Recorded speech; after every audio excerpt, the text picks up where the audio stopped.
Bonjour à toutes et à tous. Ravi de vous retrouver pour un nouveau live event webinaire EN3S. Cette fois-ci, ce mois-ci, puisqu'on essaie d'en faire un par mois pour traiter d'une problématique qui, j'allais dire, est toujours d'actualité, quelles que soient les configurations et les moments, la question des situations difficiles et de leur management, gestion.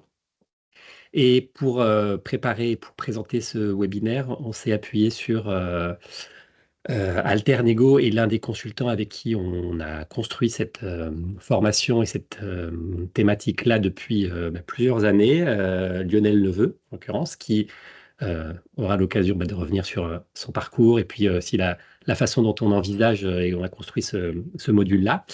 Euh, je vous rappelle aussi que, toujours de la même façon, vous avez un espace chat. Vous pouvez poser vos questions au fil de l'eau. Et Virginie Lamy, qui est la responsable projet EN3S en charge de la thématique, les regardera. Et puis, on répondra au fil de l'eau, je pense, après la première présentation. Voilà, donc c'est ouvert à toutes et à tous. Allez-y, challengez-nous, sollicitez-nous. Vous aurez bien entendu, comme toujours, en fin de webinaire, on vous envoie une questionnaire de satisfaction, on vous envoie le support aussi. Et puis, voilà, on espère ensuite vous retrouver à d'autres occasions. Alors, je ne vais pas aller plus en avant dans cette introduction. Je vais tout de suite passer la parole à Lionel Neveu pour que, il se présente et nous explique euh, tout ce qu'englobe cette formation-là, manager les situations difficiles. Je fais une dernière incise, parce que je sais que ça peut arriver parfois dans les webinaires. Ces webinaires, parfois, ils peuvent en laisser certains sur leur faim, parce qu'ils nous disent, ah, mais nous, on pensait avoir une vision complète et sur le fond des choses, on pensait tout savoir et avoir tous les éléments. Je pensais au dernier qu'on a fait sur la transition écologique, où certains nous disaient, ben, vous n'avez pas donné assez d'éléments sur, je ne sais pas, des grands rapports, etc. Ça peut être frustrant, c'est pas complètement l'objectif. Voilà, c'est de donner envie d'aller plus loin. Donc, voilà, ça fait partie de l'exercice. Voilà, j'anticipe certaines choses parce qu'on peut pas évidemment tout dire, mais on peut quand même en dire suffisamment. Lionel, je te passe et te cède le micro. Avec grand plaisir. Merci beaucoup, Benjamin. Bonjour à toutes et à tous. Nous allons rester ensemble. Le timing nous est donné jusqu'à 16 heures. Je vais prendre autour d'une demi-heure pour vous présenter la logique dans laquelle cette formation s'est co-construite avec la N3S, les différentes étapes par lesquelles on passe, mais se laisser aussi un temps de questions-réponses qui transitera par l'intermédiaire de Virginie. Je fais quelques éléments complémentaires de présentation. Je m'appelle Lionel Neveu, je suis issu de la psychologie du travail. Je suis non seulement formateur, mais je suis à d'autres endroits dans mes métiers médiateur et facilitateur, c'est-à-dire que j'interviens en direct et en accompagnement de situations difficiles au sein des entreprises ou au sein des caisses en fonction.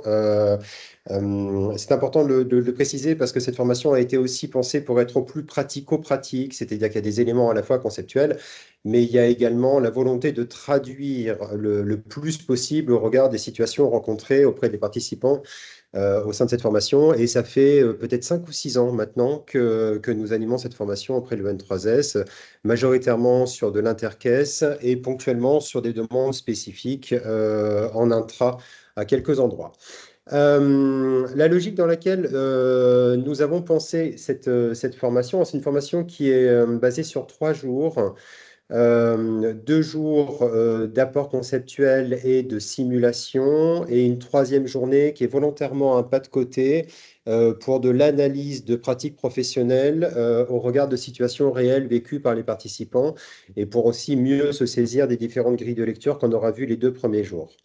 la logique dans laquelle on s'est inscrit dans cette co-construction, il y a beaucoup d'attentes sur le sujet de la situation difficile parce que c'est pas propre à l'environnement des caisses ni propre à n'importe quelle, enfin, à une entreprise en particulier ou à un écosystème en particulier. C'est globalement l'humain dans l'organisation qui, à quelques endroits, donne lieu à quelques difficultés. Mais la logique dans laquelle on s'est inscrit, c'est qu'au-delà de considérer une difficulté, c'est de la considérer dans un état d'esprit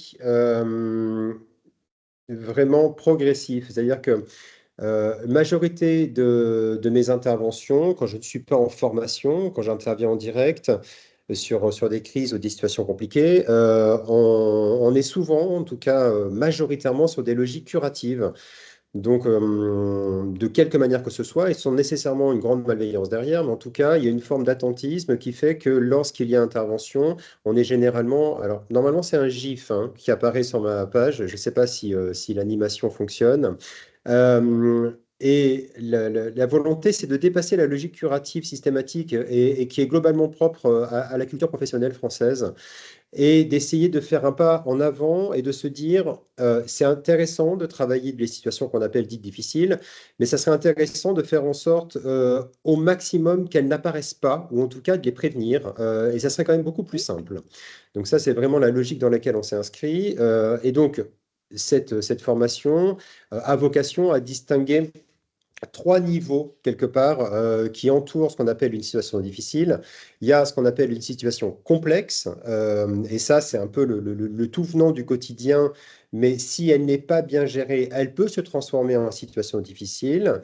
Et cette même situation difficile, en fonction de la façon dont ça sera pris en charge au sein d'un collectif, au sein d'une gouvernance, ça peut donner lieu à ce qu'on appelle des situations sensibles. Donc, quelque part, c'est une forme de gradation du niveau de la difficulté. Et c'est important de faire ce chemin pour se dire, on n'a pas vocation à être que des pompiers, à essayer d'éteindre des incendies à droite à gauche, mais vraiment d'essayer de discerner tout le cheminement qui est en cours et comment, au maximum, je peux désamorcer ou prévenir un certain nombre de situations qui pourraient devenir à terme potentiellement sensibles. Le premier niveau sur lequel je travaille dans cette formation, c'est ce qu'on appelle la situation complexe. La situation complexe, c'est tout ce qui est du ressort des enjeux de négociation et des enjeux de coopération, qui est aujourd'hui considéré comme une véritable clé de voûte préventive des potentielles difficultés qui vont s'inscrire au fur et à mesure au sein des collectifs, partant d'un postulat extrêmement simple, c'est que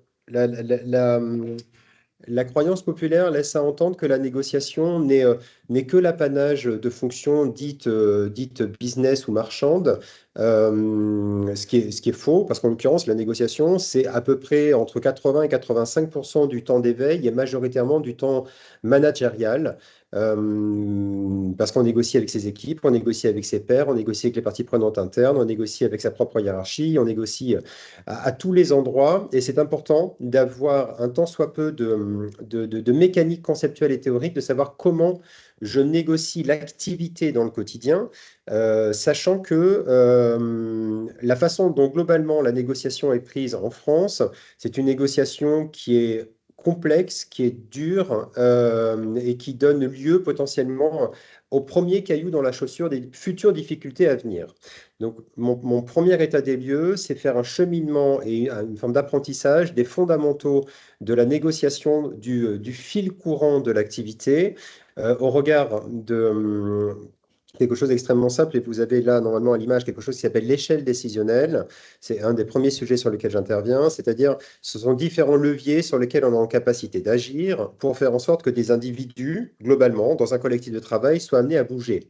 Il y a plusieurs niveaux dans cette échelle décisionnelle. On peut adresser quelqu'un au travers du levier du pouvoir. Alors même si on n'en a pas envie et même si ça fait 25 ans que des gens comme moi viennent à plein d'endroits pour expliquer que le secret se cache dans la coopération et la prise de décision collective. Pour autant, il y a toujours des enjeux, des mécaniques de pouvoir. Donc, c'est de discerner à quel endroit ça se cache, comment ça s'utilise et quels en sont les écueils possibles.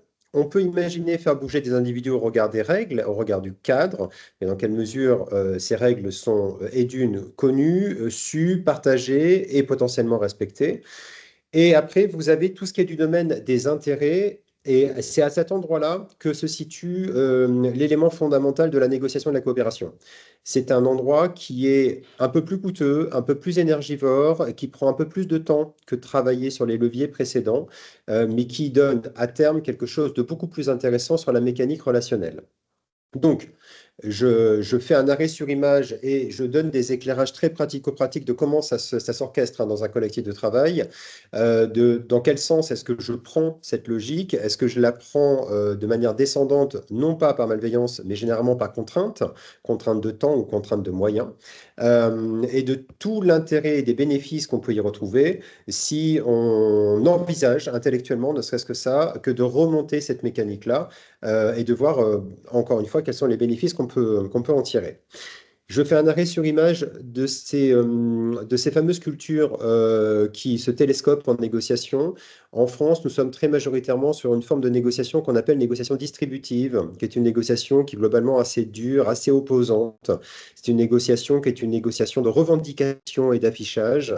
Et nous, on trouve que c'est moins intéressant d'aller à cet endroit-là, parce que ça apporte finalement assez peu de valeur et ça peut dégrader la relation dans le simple flux du quotidien, et de basculer à une autre typologie de négociation, qui est une négociation qui a été pensée dans les laboratoires des sciences sociales de l'Université d'Harvard aux États-Unis, qu'on appelle la négociation raisonnée, qu'on appelle également négociation intégrative.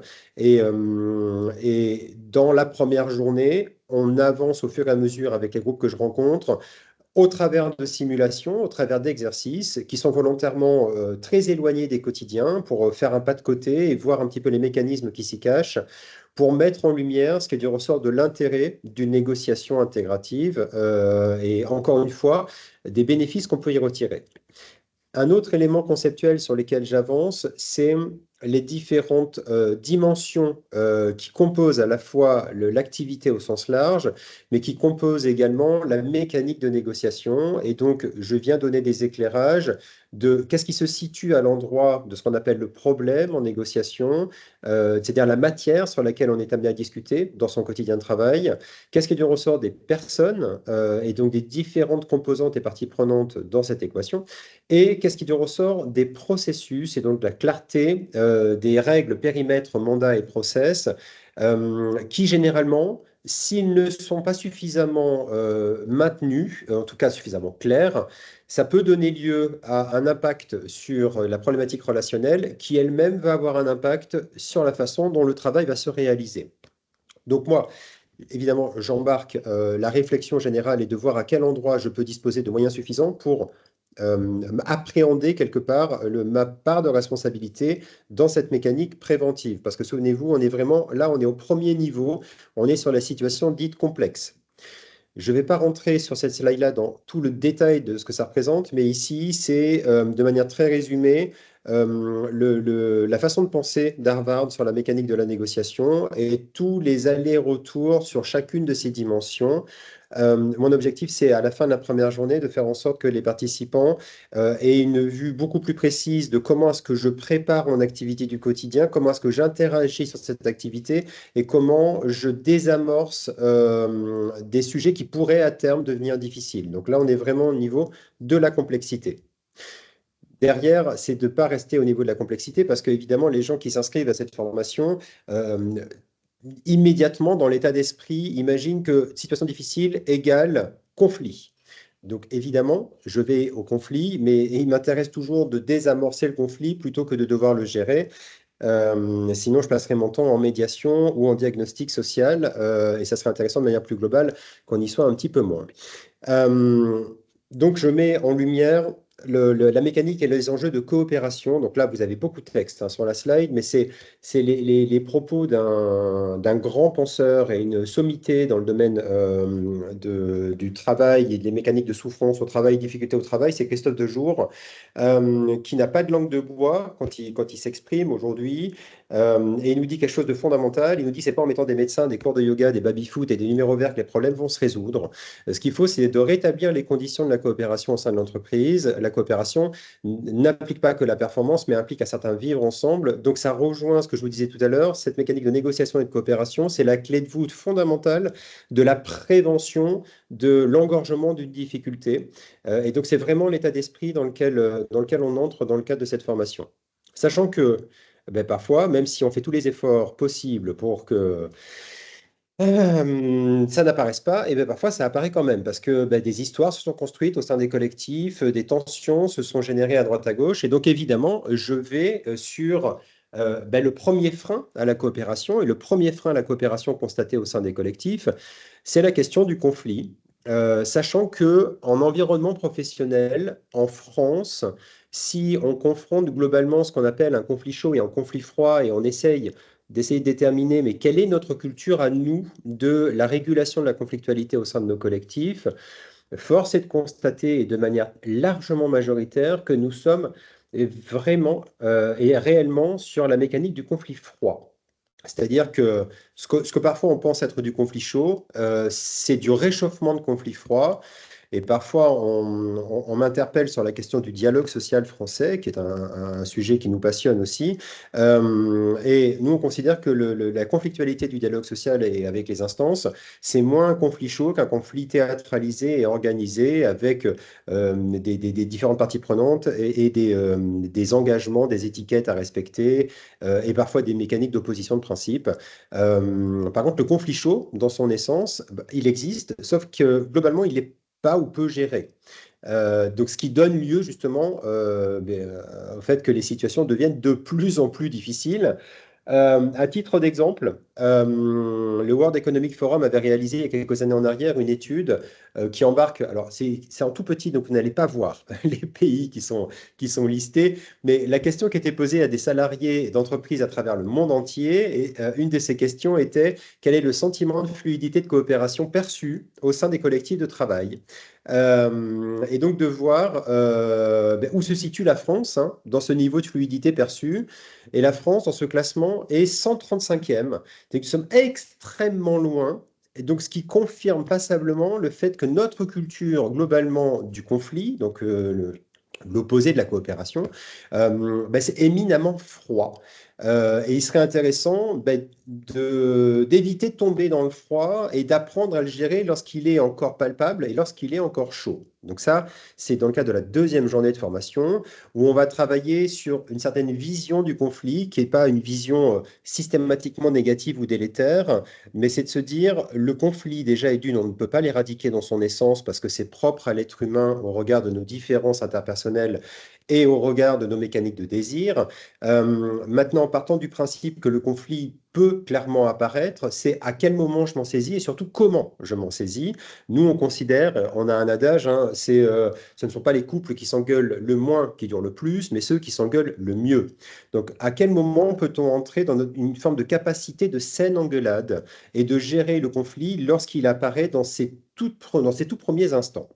Sauf que les trois réactions majoritaires quand on est confronté à une logique conflictuelle, quand elle est encore chaude, c'est ou une mécanique d'attaque, parce qu'on n'est pas formé, on n'est pas outillé, et donc notre mécanique reptilienne nous embarque souvent à cet endroit-là, ou c'est quelque chose qu'on appelle de la soumission, de la sidération, parce qu'on n'est tellement pas à l'aise, ben, on fait en sorte que l'autre puisse satisfaire la nature de ses besoins et d'accepter quelque part à contre-cœur quelque chose, ou alors on esquive.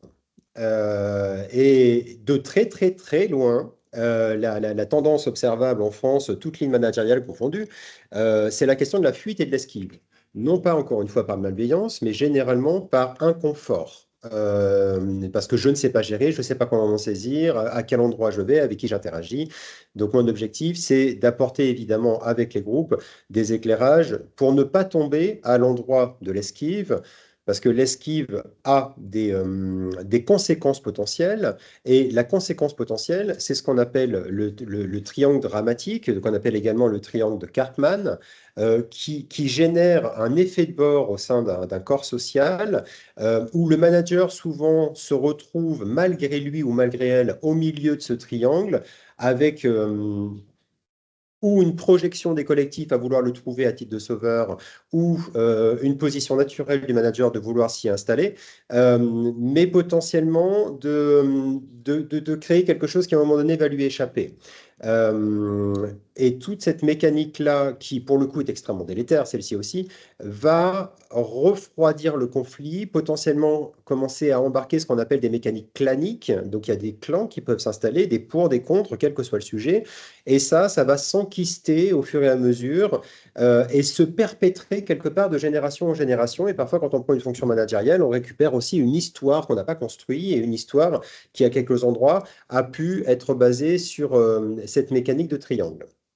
Donc là, nous sommes sur ce qu'on appelle la situation difficile. On n'est pas encore dans la difficulté la plus intense, mais elle vient juste après. Parce que si nous ne gérons pas le conflit, si nous le laissons refroidir, en l'occurrence, nous arrivons au troisième niveau, qui est ce qu'on appelle la situation dite sensible. Donc, globalement, l'évitement du conflit mène à son refroidissement et à des situations sensibles qui sont parfois à teneur de RPS, donc de risque psychosocial. Nous, on estime que 80% des risques psychosociaux sur des problématiques d'épuisement et des problématiques de délitement de corps social ou d'allégations diverses et variées sont à peu près à 80% associés à des régulations de conflits ou des régulations de tensions qui sont peu, pas ou mal adressées au sein des collectifs. Donc l'enjeu, c'est de se dire, ben, si je n'ai pas fait tout ce qui se passait avant, je peux parfois arriver à un endroit ben, qui est la plus grande des difficultés. C'est la difficulté de la sensibilité, de la criticité ou des risques. Donc, je vais travailler, et donc ça, c'est toujours dans la deuxième journée, sur la problématique du conflit froid et de ce qu'on appelle des entretiens difficiles. Et on a une simulation d'un entretien avec un salarié, entre un manager et un salarié, qui est généralement une simulation qui marque les esprits, de la difficulté qu'on peut y rencontrer et de tous les enseignements qu'on peut en tirer, et d'apprendre au travers de cette simulation comment réussir à discerner trois niveaux de conversation qui se télescopent à un instant T, mais qui ne parlent pas exactement des mêmes besoins. Ce qu'on appelle la conversation circonstancielle, qui sont du ressort des éléments suffisamment factuels de l'histoire. Je vois ou je crois voir que mon document n'avance pas à la vitesse de ma parole, parce que là, je crois qu'il n'y a que le premier niveau. Mais le deuxième niveau, quand il apparaîtra chez vous, c'est ce qu'on appelle la conversation émotionnelle, parce que dans ces situations-là, ben, il y a toute une charge potentiellement un peu irrationnelle qui vient s'inviter à la table et qui est extrêmement difficile à gérer. Et le troisième niveau de la conversation, c'est quelque part le plus enfoui et en même temps le plus important, c'est ce qu'on appelle la conversation identitaire, c'est-à-dire comment l'individu fonctionne de manière très globale avec son environnement de travail, quels sont ses ancrages identitaires les plus profonds, comment je peux apprendre à les discerner à travers le temps pour comprendre que telle ou telle émotion qui apparaît ben, ne vient pas de nulle part, mais elle vient d'un endroit où la conversation identitaire, le niveau identitaire de l'individu a été secoué, bafoué de quelque manière que ce soit, et ça a pu générer cette irrationalité. J'ai l'impression, je fais juste un pas en arrière. Voilà, normalement, là, vous avez les trois niveaux de conversation. Et donc, quand on arrive sur la question de la situation sensible, ben, dans sa criticité la plus forte, s'il y a un déséquilibre vis-à-vis du travail globalement entre la mécanique de plaisir et de tous les facteurs de protection et la mécanique de souffrance et les facteurs de risque, on est à l'endroit des risques psychosociaux et je fais quelques éclairages à cet endroit-là. Si on trouve un point d'équilibre entre les deux, on est sur globalement une bonne santé, ce qu'on appelle une bonne santé au travail ou une forme de sécurité psychologique au travail. Et dans l'autre sens, la bascule inversée est globalement ce qu'on appelle le développement de la qualité de vie et des conditions de travail. Et donc comment l'entreprise, la caisse, ses instances de gouvernance, les managers et les collectifs, comment tout le monde est en capacité de prendre une forme de part de responsabilité justement dans le fait de trouver ce point d'équilibre. Euh, J'apporte un éclairage aussi de comment on analyse une situation, parce que ça, c'est une partie de mon métier, que de faire des diagnostics sociaux et des analyses de situation, et de donner les premiers points de conscience aux managers, sans qu'il n'ait nécessité à devenir des psychologues du travail, mais en tout cas, lorsque des situations se dégradent à tel point que tout nous échappe, qu'est-ce qui serait intéressant, quel est le degré de lecture et la granularité dans laquelle je peux aller pour essayer de comprendre comment c'est articulé cette situation pour en arriver justement à cette mécanique. Et le dernier point sur lequel je vais m'arrêter en tout cas sur ma prise de parole aujourd'hui. Ça rejoint le tout premier point, c'est-à-dire que la logique la plus forte de cette histoire, c'est quels sont tous les moyens possibles qu'on peut trouver et mettre en œuvre à vocation d'avoir une logique préventive et non pas systématiquement une logique curative. Et donc, je vais expliquer ce qu'on appelle aujourd'hui les systèmes de covigilance qui touchent à la mécanique de négociation et de coopération au passage, et comment ça s'installe, qui a potentiellement part de responsabilité, comment moi, manager, je peux m'y inscrire et comment j'embarque le collectif et le cage de travail.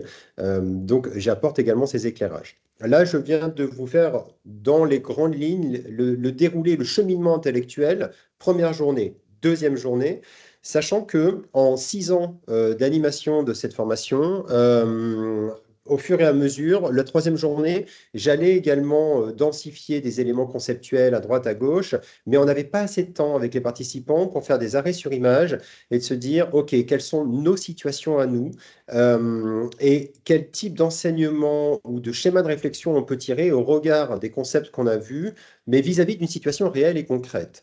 Ce qui veut dire que la troisième journée, aujourd'hui, juin 2024, est entièrement consacrée à de l'analyse de cas et de cas concrets que les participants amènent. Et comme évidemment nous mettons en place un système de confiance et de confidentialité au regard de nos échanges, ben, la parole se libère et on parle vrai, parce que c'est ça qui est le plus intéressant. Et les personnes ont vocation à repartir avec des éléments de contenu les plus opérationnels et pragmatiques. Je suis normalement à ma dernière slide. Donc, nous en sommes à l'endroit des questions-réponses. J'espère que je n'ai pas été trop rapide et que les propos que j'ai tenus aient été suffisamment clairs. Alors, tout a été très, très clair, je vous remercie. On va peut-être laisser, aux gens le temps de poser des questions, tranquillement. Moi, j'en ai déjà une à vous poser parce Oui, que depuis, quelques années, on voit apparaître dans les organisations, dans les entreprises, un nouveau métier qui est Happiness Officer, qu'on ne voyait pas il y a encore, 10 ans, 15 ans en arrière. Donc, est-ce que vous pouvez nous dire un petit mot? Est-ce que ça change vraiment les choses? Est-ce que vous avez vu qu'au sein des organisations qui mettaient en place ce type de poste, il y avait moins de situations, critiques, moins de conflits ou, on n'a pas assez de recul? alors je suis partagé à cet endroit-là. Je suis partagé.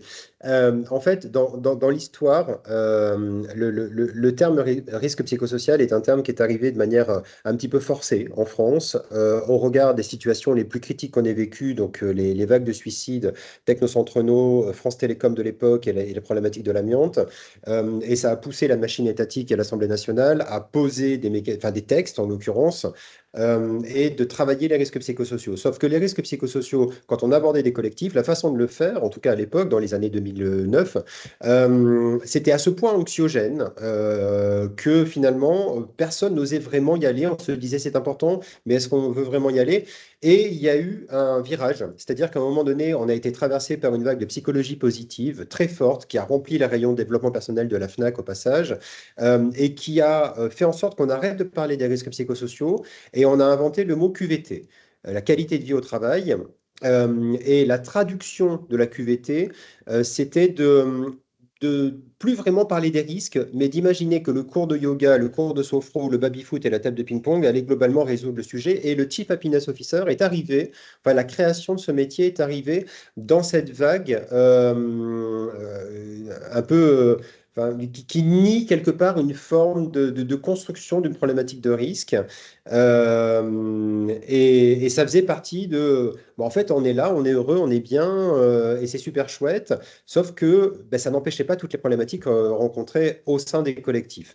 Aujourd'hui, ce qui est intéressant à noter, c'est qu'on ne parle plus de QVT, mais de QVCT, c'est-à-dire qu'on a réintégré la question des conditions de travail, et c'est une victoire syndicale, et c'est important de le noter.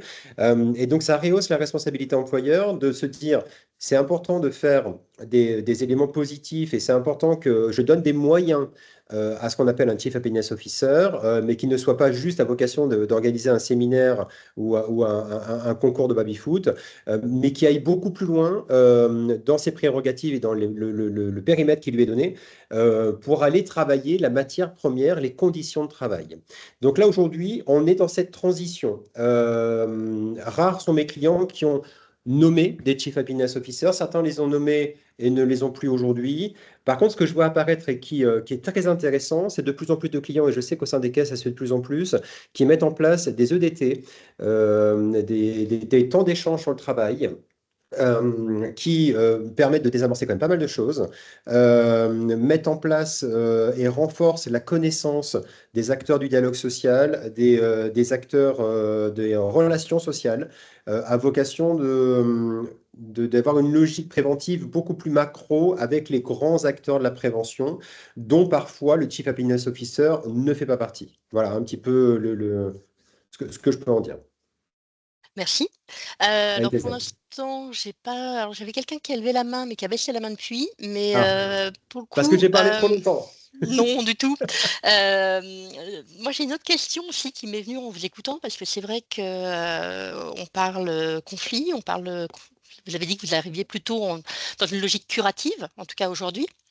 Alors, ça, c'est la Euh, culture française. Ma voilà, logique à moi est plutôt préventive. oui, mais bon, vous intervenez quand même globalement en France, en tout cas plutôt dans une logique curative. Oui. Est-ce qu'on a un coût économique qui est chiffré, en fait, du coût des conflits et, en France? Est-ce qu'on sait combien ça coûte aux entreprises? Alors, il y a plusieurs études qui sont faites là-dessus. Une chose est sûre, que ça nous coûte très cher. Oui, ça, c'est Ça pour ça nous que je vous coûte pose la très cher. question, en fait. Non, en fait, il y a un chiffre que j'ai immédiatement en mémoire. C'est Xavier Bertrand qui l'avait évoqué. C'est le coût que représentent les conséquences du conflit, c'est-à-dire, mais les conséquences mesurables. C'est-à-dire les arrêts maladie longue durée, les arrêts maladie à grande fréquence, ou les mécaniques prud'homales pour des allégations diverses et variées ou des plaintes. Et ça, il estimait, mais c'était il y a 6 ans de ça en arrière, il estimait ça à 3% du PIB, ce qui est énormissime. Et Marie Peset, qui est donc l'interlocutrice de Réseau Souffrance et Travail, a revu les chiffres de Xavier Bertrand et estime qu'on est plutôt autour de 4-5% du PIB. Sachant que là, on ne voit que le haut de l'iceberg.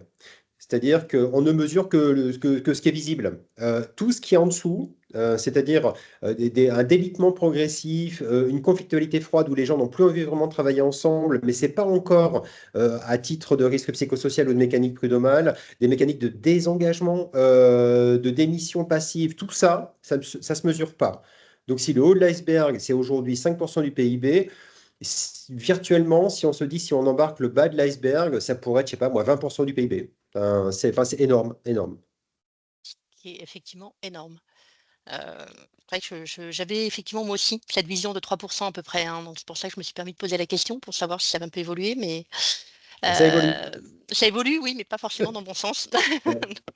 C'est plus dans ce sens-là. Alors, soit je pose les bonnes questions, soit tout le monde vous écoute vraiment en étant très concentré. Alors, je vois hop, qu'il y a une question qui vient d'arriver. Comment commencer à rétablir une coopération dans un groupe où il y a des conflits interpersonnels déjà présents? C'est vrai que ça, c'est une vraie bonne question. Comment est-ce qu'on fait, en fait? En fait, il ne faut pas être utopique de la chose. Moi, j'ai beaucoup de clients qui déterminent la coopération comme un enjeu stratégique d'entreprise et qui demandent globalement aux lignes managériales et aux salariés au sein des équipes de coopérer. Sauf que la coopération ne peut pas et d'aucune manière être une injonction. Et encore moins quand il y a une histoire et donc des tensions interpersonnelles qui sont déjà installées. C'est-à-dire qu'on ne peut pas imaginer que ça se fait et ça se fait rapidement et ça se fait facilement.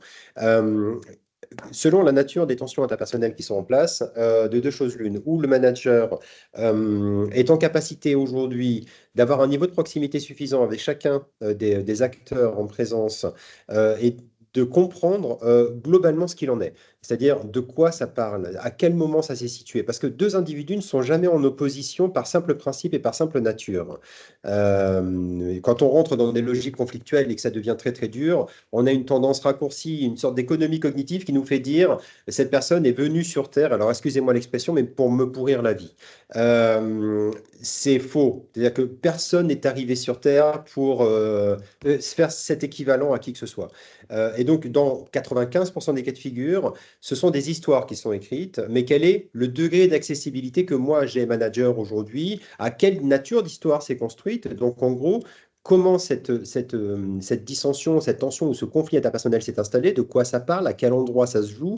Est-ce qu'aujourd'hui, on est encore en capacité de pouvoir discuter, échanger? Parfois, moi, j'ai des clients qui ne sont plus en capacité de le faire en direct et font appel à des médiateurs. En l'occurrence, c'est une partie de mon métier. Parfois, c'est géré en direct, selon le niveau de dégradation de la relation. En fait, une mécanique conflictuelle, ça se joue en étages. Et chaque étage refroidit de plus en plus. Le fait est que quand je parle de culture enfin, pas curative, oui, curative, pardon, en France, c'est que quand on nous appelle sur des problématiques de formation en gestion des conflits ou éventuellement des problématiques de diagnostic ou d'analyse de situation, on en est au dernier stade de la mécanique conflictuelle, mais on n'y est pas depuis 2 semaines. On y est depuis 1 an, 2 ans, 3 ans, parce que personne ne s'est jamais vraiment saisi de la chose. Donc aujourd'hui, avec un tant soit peu plus de grille de lecture, d'analyse, de posture, est-ce que je suis en capacité d'aller auprès de ces individus et de discerner globalement ce qui s'est généré? C'est parce que je vais aller à cet endroit-là et que je vais voir dans quelle mesure il y a une forme de souplesse qui peut s'installer dans la relation, euh, que ça m'ouvre une perspective de pouvoir initier un tant soit peu de mécanique coopérative au sein d'un collectif. Mais je ne peux pas imaginer faire de la coopération si je n'ai pas, à minima, décortiqué et tenté de réguler une logique conflictuelle interpersonnelle. Clairement pas.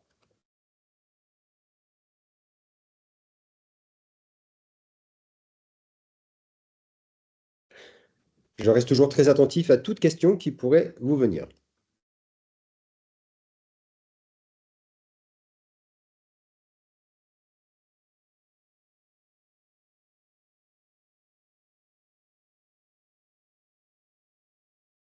Excusez-moi, j'avais coupé mon micro. Pardon, autant pour moi. Quand un conflit est froid, Oui. donc la situation est forcément un peu plus difficile à aborder. Comment est-ce qu'on fait pour l'aborder? Est-ce qu'on y va franchement en se disant, bah, aujourd'hui, stop, on arrête tout, on se met autour d'une table et on perce l'abcès? Ou au contraire, est-ce qu'il vaut mieux y aller de manière plus prudente? En Qu'est-ce fait, que vous quand on essaye de... conseilleriez-vous? Ouais, quand un conflit est froid, il est observable par l'extérieur. Sauf que aller voir des individus et faire exactement ce qui vient d'être évoqué via Génie, vous avez à peu près 90% de chances que les personnes autour de la table vous disent, mais non, je vois pas où est le problème. C'est pas un sujet, c'est OK. C'est globalement ce qui se passe, hein. En fait, le meilleur moment et la meilleure façon de saisir un conflit froid, c'est de saisir son réchauffement. Parce que le conflit froid, de toute façon, à un moment donné, va de manière ponctuelle, hein, mais va se réchauffer. Que ça soit sur un élément de dossier, une info qui est mal passée, un mail qui a été mal compris, etc.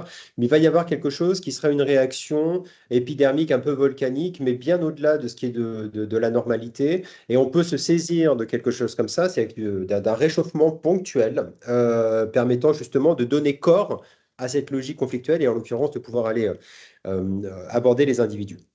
Ensuite, il s'agit aussi de se poser les bonnes questions, c'est-à-dire que est-ce que cette logique conflictuelle ou cet éloignement, est-ce que ça a un impact et une utilité? C'est-à-dire, est-ce que concrètement aujourd'hui, la façon dont le travail se réalise est directement impactée à titre de résultat et de performance vis-à-vis de cette mécanique conflictuelle? Est-ce que oui, non, ça a un impact et un effet de bord sur le travail?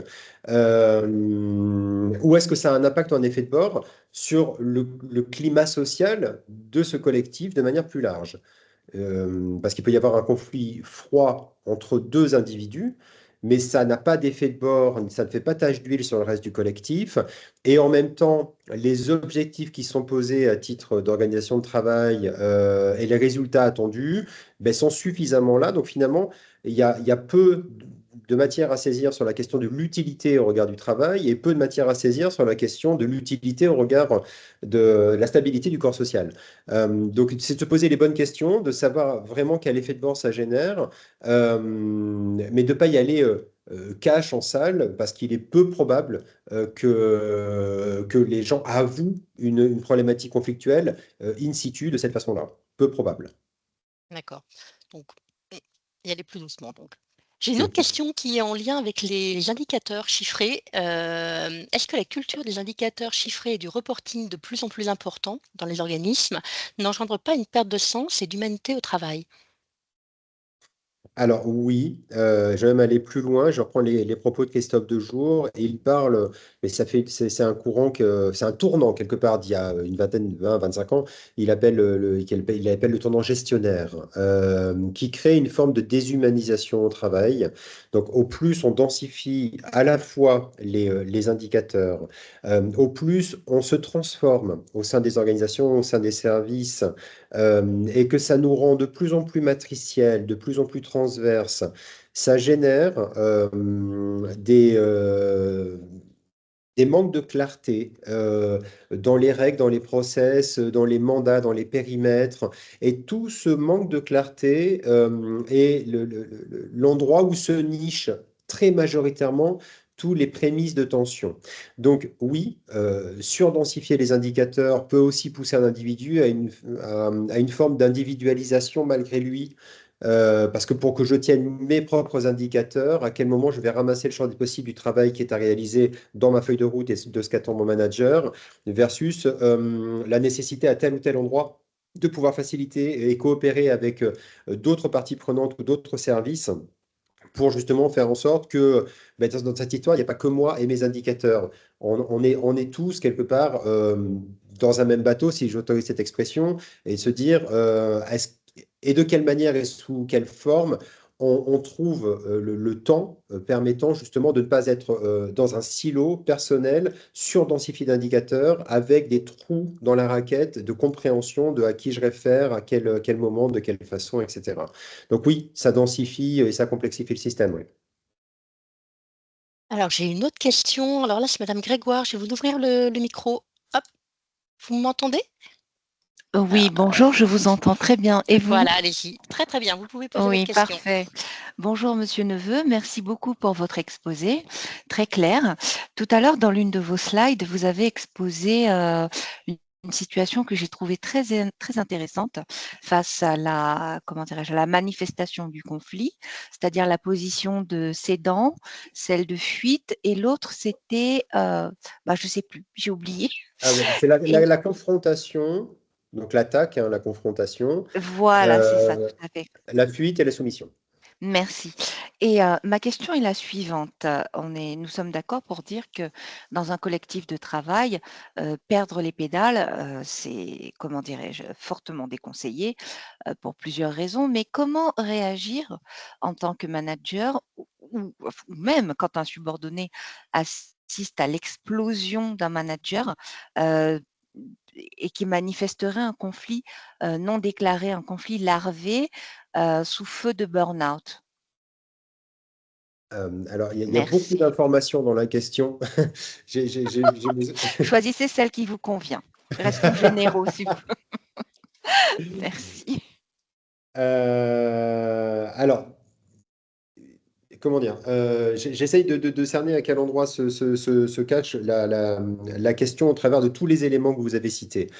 Euh, c'est comment réagit un salarié lorsque un manager, dans le cadre d'une réunion collective, a un moment de craquage, hein, si je comprends bien. Oui, ou l'inverse peut être vrai aussi. En somme, pour schématiser, dans un collectif de travail, il arrive qu'une personne, nous sommes tous humains, mais enfin, déborde.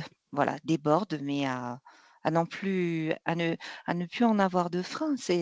Ça arrive, hein, on Oui, oui, bien assiste à sûr. des choses, voilà. Et ma question, le fond de ma question, c'est comment gérer cette crise le plus efficacement possible sur l'instant T, au moment de la manifestation. Au moment de la manifestation, ce type de situation ne peut pas se gérer en collectif. C'est stigmatisant pour un individu, c'est potentiellement dangereux, sachant que une manifestation de cette nature, c'est généralement une manifestation qui est très irrationnelle. C'est-à-dire que c'est venu chercher des mécanismes. Enfin, moi, dans mon intervention, je parle aussi de la mécanique du stress, et donc de toute cette irrationalité, enfin le croisement entre le système limbique et le système reptilien, enfin vraiment de toute cette sphère profondément irrationnelle qui parfois pousse un individu, s'il n'a plus les garde-fous, que d'avoir une forme de décompensation quelque part, hein, ça se sort comme ça vient. Oui, c'est Euh, ça. déjà, on ne peut pas le traiter en collectif. Il faut l'accueillir, le signifier, mais par contre demander à la personne de pouvoir la voir juste après. Et en fonction de l'individu, de son histoire et de la connaissance qu'on a de lui ou d'elle, ou c'est quelque chose qui est ponctuel parce qu'il y a une surcharge de travail, plus une mécanique conflictuelle qui s'est installée, qui est un peu cristallisée et qui à un moment donné déborde, ou on en est plus loin, c'est-à-dire que c'est une mécanique de souffrance.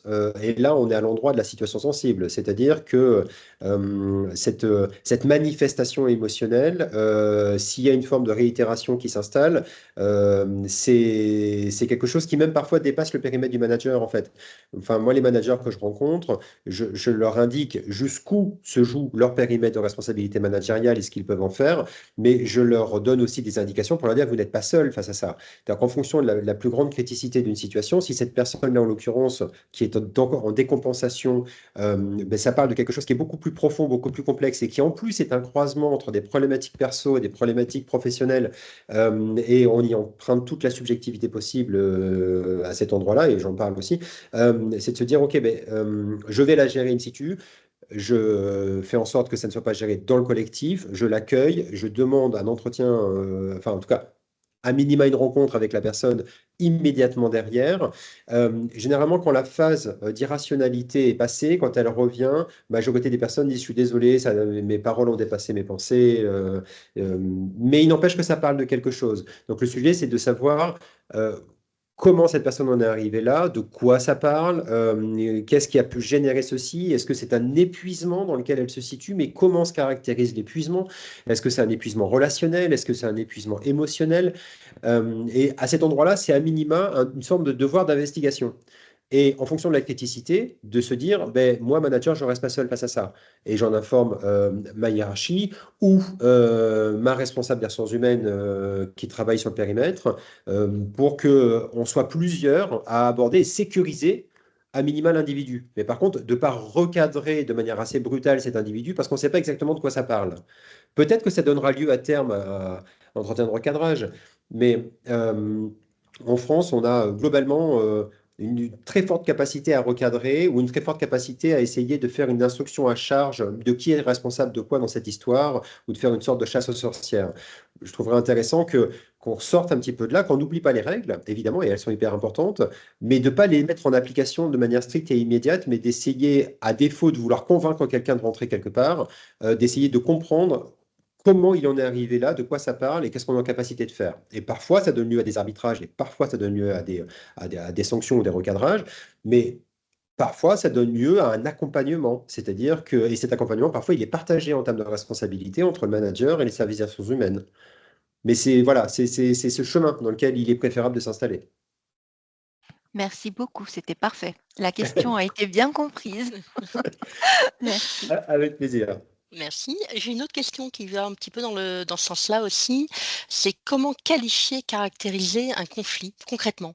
Comment est-ce qu'on peut dire à ce moment-là, à l'instant T, là, on est dans un conflit? C'est une slide que j'ai pas mis, mais nous, quand on parle de conflictualité productive ou de la scène engueulade, c'est le conflit dans ses tout premiers prémices. En fait, un conflit, ça démarre ni plus ni moins à un endroit qui s'appelle une tension. La tension, elle est normale, elle est naturelle, elle parle de nos différences, elle parle de nos mécaniques de désir, et ça, c'est OK. Si on gère la mécanique du conflit à l'endroit où la tension apparaît, généralement, ça se passe bien. Et on est en capacité de le faire. Les pays d'Europe du Nord le font très, très bien, majoritairement. Si la tension n'est pas gérée entre deux individus, la phase suivante, c'est une phase qu'on appelle d'incompréhension, c'est-à-dire que les parties prenantes se parlent encore, mais se parlent de manière potentiellement irrationnelle, un peu raccourcie, parfois un peu violente. Mais tout ça a vocation à faire en sorte que l'autre comprenne à quel point il a tort et la rivalité mimétique est exactement installée dans l'autre sens. Et donc, ben, si ça ne se gère pas à cet endroit-là, ben, ça bascule sur une troisième étape. Et la troisième étape, c'est ce qu'on appelle la guerre des positions. La guerre des positions, ça veut dire que les individus ne se parlent plus. Par contre, les individus commencent à parler autour d'eux, à la machine à café, dans les transports en commun, pendant la pause déjeuner. Et là, il y a une distanciation des parties prenantes, et il y a des raccourcis qui s'intensifient, et surtout des mécaniques d'alliés qu'on vient chercher à droite à gauche, et on fait une sorte d'agrégat d'alliés pour expliquer que un tel ou un tel est un ingérable de première catégorie. Je vais reprendre une vieille expression qui est on est toujours le con de quelqu'un d'autre, hein, excusez-moi, pardon, hein, mais en tout cas de rester dans cette logique-là et d'expliquer à tout le monde à quel point X ou Y est éminemment épouvantable. Et c'est pas le pire. Le pire dans cette mécanique-là, et donc là on est toujours dans le conflit, hein, sauf le conflit au fur et à mesure il s'installe et il se refroidit. La dernière étape, c'est ce qu'on appelle la volonté de nuire. La volonté de nuire, c'est le pire parce que c'est une confusion intellectuelle, cognitive, émotionnelle entre le problème et la personne. C'est-à-dire qu'on a complètement oublié ce qui était du ressort de la tension d'origine et on considère qu'aujourd'hui le problème, c'est la personne. Le simple fait d'imaginer arriver au travail aujourd'hui et d'entendre la voix de X ou Y dans le couloir, ça me hérisse le poil, j'ai la boule au ventre. Là, on en est à la dernière étape conflictuelle. Et ça a des impacts sur le travail, sur la manière dont il se réalise. Donc, le conflit chaud, ça se voit parce qu'il est véhément, parce qu'il est immédiat, parce qu'il est visible, il est palpable. Le conflit chaud, pardon. Le conflit froid, c'est pour ça que je le disais tout à l'heure, le conflit froid, mais il faut vraiment discerner est-ce qu'il y a un impact et une utilité sur le travail, la façon dont il se réalise, les différents enjeux calendaires et le climat social au sein de l'équipe. Mais ça, c'est palpable. Merci. Et on a le temps de prendre encore une dernière question qui est aussi très pratico-pratique. Quels outils ou actions concrètes peut-on utiliser, promouvoir pour permettre véritablement la régulation sociale d'un collectif? Et la personne a rajouté, on attend beaucoup des managers sur ce point, mais parfois on a du mal à les outiller pour gérer in situ. Et Alors, ce sera notre dernière question. oui, mais ça tombe bien parce que je vais rejoindre exactement ce que Benjamin a dit en introduction.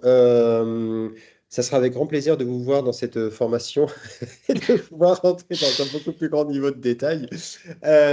Ça se joue à tellement d'endroits. Il est important de discerner, oui, le niveau de responsabilité d'un manager et est-ce que, oui, non, le manager a été formé et outillé à déjà comprendre la situation, à défaut déjà de la gérer, mais en tout cas, à minima, d'essayer de la comprendre, potentiellement d'être outillé pour la réguler à un instant T, mais ça nécessite aussi que des lignes hiérarchiques s'autorisent à parler le même langage, quand il y a des décisions qui doivent être prises, que les mécaniques d'arbitrage soient suffisamment alignées, qu'il y ait un plus grand rapprochement des managers de proximité et des fonctions de proximité RH, parce que la logique qu'on voit souvent s'inscrire, c'est quand ça devient à ce point compliqué, les managers lancent la patate chaude côté RH et les RH connaissent beaucoup moins bien les collectifs, donc on renvoie la même patate côté du manager. Et donc, c'est un enjeu non pas nécessairement volontaire et malveillant, mais c'est une forme de déresponsabilisation.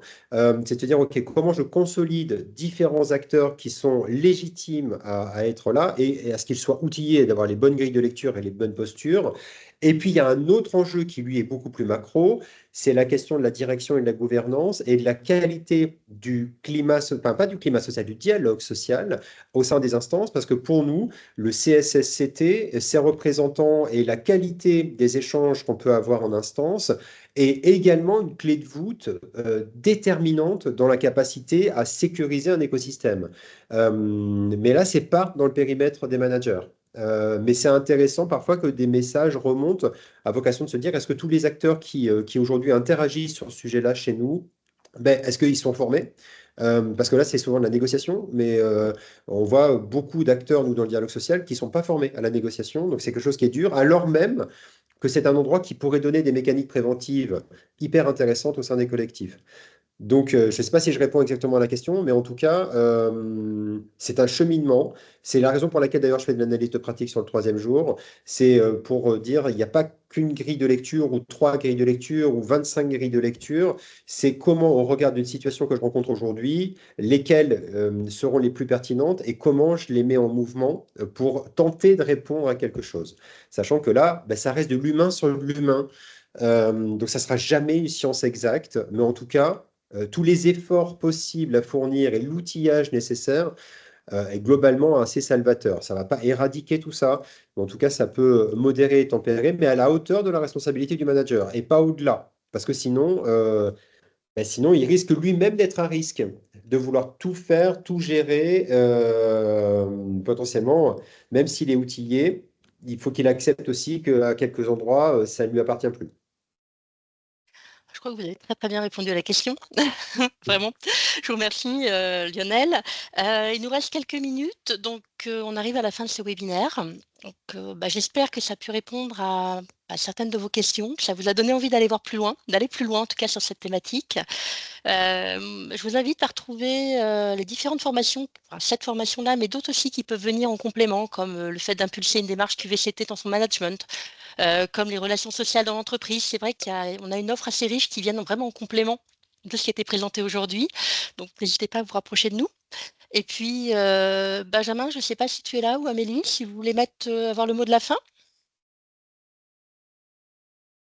Oui, je suis revenu. J'ai pu profiter des derniers échanges. Non, mais je pense que Virginie, tu as bien conclu, tu as parfaitement conclu. Remercier tout le monde pour la richesse des échanges, remercier de nouveau Lionel pour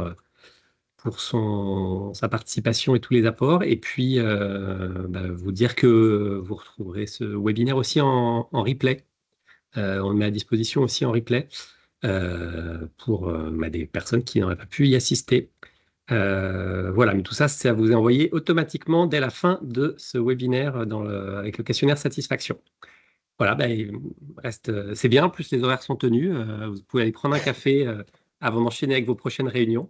Je vous dis à toutes et à tous au revoir et puis à une prochaine édition de ces live events EN3S. Merci à toutes et à tous. Ça sera un plaisir de Et rencontrer certains d'entre vous à l'occasion. merci Lionel, en tout cas, encore une fois. Bonne journée. Excellente journée.